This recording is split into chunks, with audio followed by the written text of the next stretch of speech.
پاک صلی اللہ تعالی علیہ وسلم سر کے بالوں سے لے کر پاؤں کے ناخنوں تک سراپا رحمت. صرف حضور صلی اللہ علیہ وسلم رحمت کی ایک صفت سے متصف نہیں بلکہ وجود ہی رحمت ہے. سارا وجود ہی رحمت. حضرت عائشہ صدیقہ رضی اللہ تعالیٰ عنہ نے عرض کی یا رسول اللہ صلی اللہ علیہ وسلم کل آپ ایک شخص کو ڈانٹ رہے تھے. اگرچہ حضور اپنی ذات کے لیے کسی کو ڈانٹتے نہیں، کوئی اللہ کی حدوں کو توڑتا تھا تو محبوب ناراضگی کا اظہار فرماتے تھے. یا رسول اللہ صلی اللہ علیہ وسلم آپ ڈانٹ رہے تھے تو حضور نے فرمایا عائشہ فکر نہ کر، میں نے اپنے رب سے دعا مانگ لی ہے کہ یا اللہ اگر میں اپنے امتی کو کبھی ڈانٹ بھی دوں تو اتنا ثواب دینا جتنا تو اسے فرض نماز کا ثواب دیتا ہے.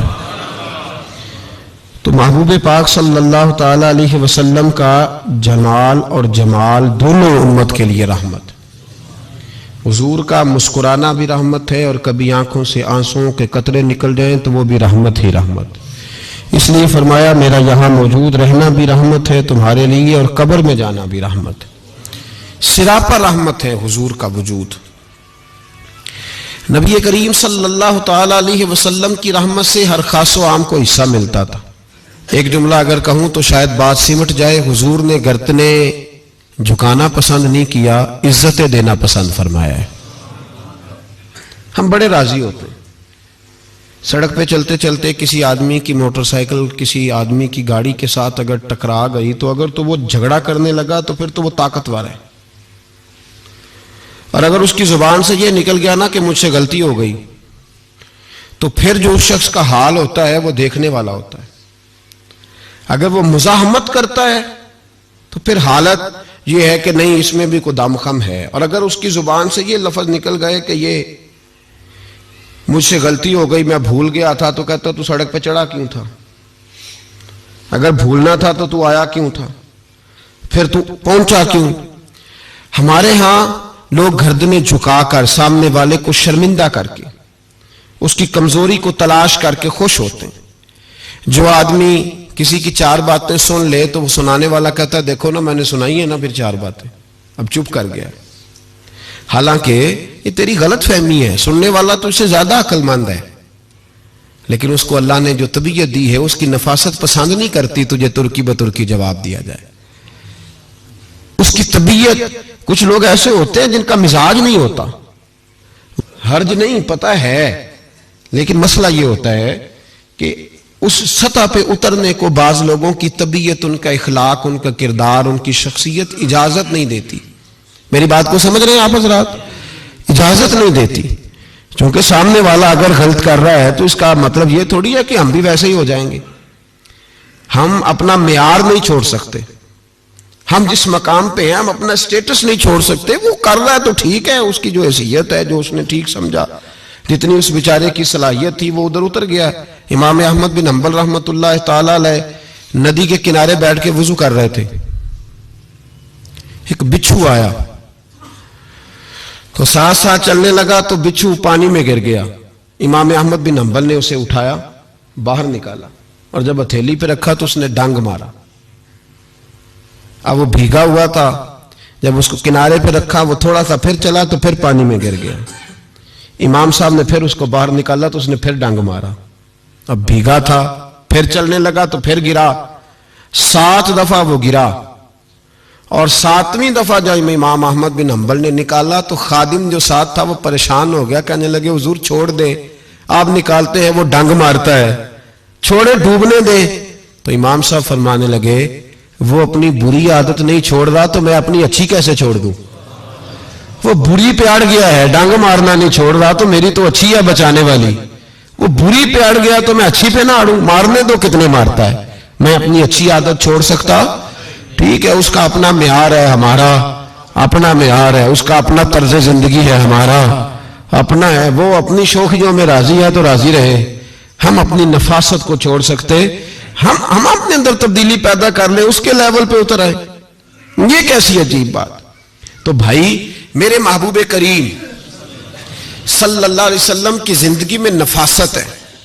حضور نے لوگوں کو شرمندہ کرنا پسند نہیں کیا.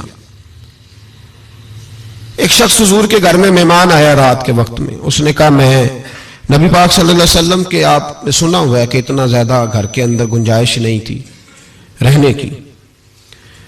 حضور کئی دفعہ مسجد میں ٹھہراتے تھے یا مہمانوں کو صحابہ میں بانٹ دیتے تھے. وہ کہنے لگا میں نے آپ کے گھر میں ہی قیام کرنا ہے. فرمایا ٹھیک ہے آ جاؤ.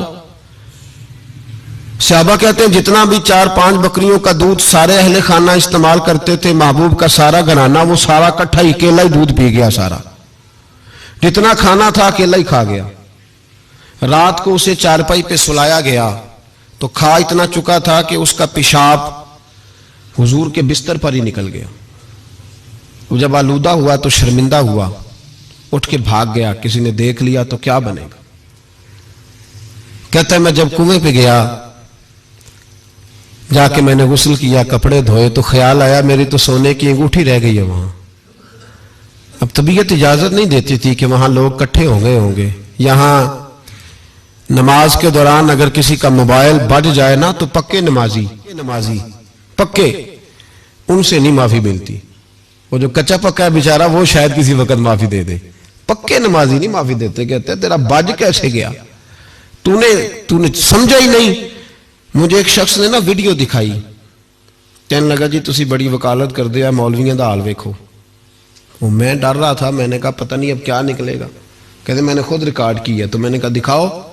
ویڈیو میں یہ تھا کہ نماز امام صاحب نے مکمل کی ہے تو دعا کے ہاتھ پھیرے ہی ہیں انہوں نے تو وہ موبائل لے کے جا رہے ہیں باہر ٹوٹیوں کے پاس جا کے فون سننا شروع کر دیا. کہنے لگا جی یہ مولویوں کا حال ہے، نماز مکمل نہیں ہوئی فون کان کے ساتھ تو دوسرے کیسے باز آئیں گے. میں نے کہا یہ تو بہت جرم کیا اس نے، تو اس کا پھر کیا اشر کیا آپ لوگوں نے. کہتے نہیں آپ کو دکھانے لو. میں نے کہا پاگل آدمی، اس کے گھر سے بھی فون آ سکتا ہے. کہنے لگا نہیں گھر تو مسجد میں ہی ہے، وہاں سے کیسے فون آئے گا. تو میں نے کہا اصل میں تجھے پتا نہیں، ہو سکتا ہے اس کی بہن نے فون کیا ہو کہ خامن نے 2 تھپڑ مار کے باہر نکال دی ہے.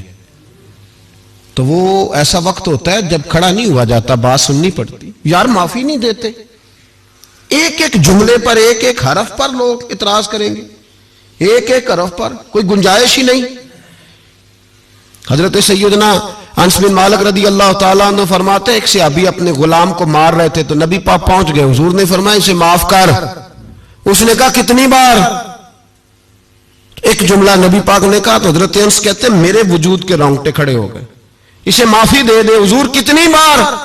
تو میرے نبی پاک نے فرمایا جتنی بار اللہ تجھے معافی دیتا ہے دے نا اتنی بار.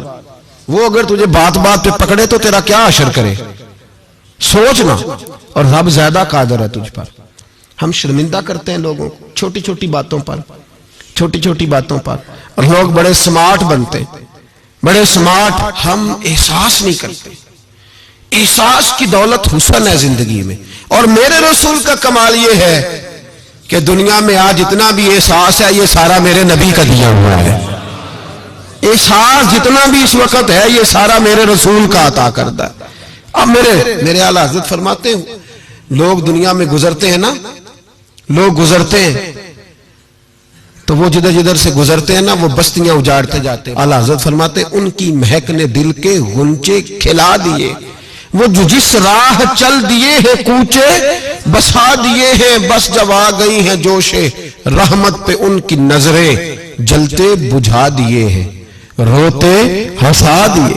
یہ کمال تھا میرے رسول پاک صلی اللہ علیہ. وہ شخص کہتا ہے میں انگوٹھی سونے کی رہ گئی تو دل میں خیال یہ تھا کہ واپس جاؤں گا تو وہاں تو حالات ہی بڑے گڑبڑ ہوں گے، لوگ اکٹھے ہوں گے، شرمندگی ہوگی، میں پیشاب کر رہا ہوں بستر پہ، حال بڑا سخت ہوگا، اتنے لوگوں کا سامنا کیسے کروں گا.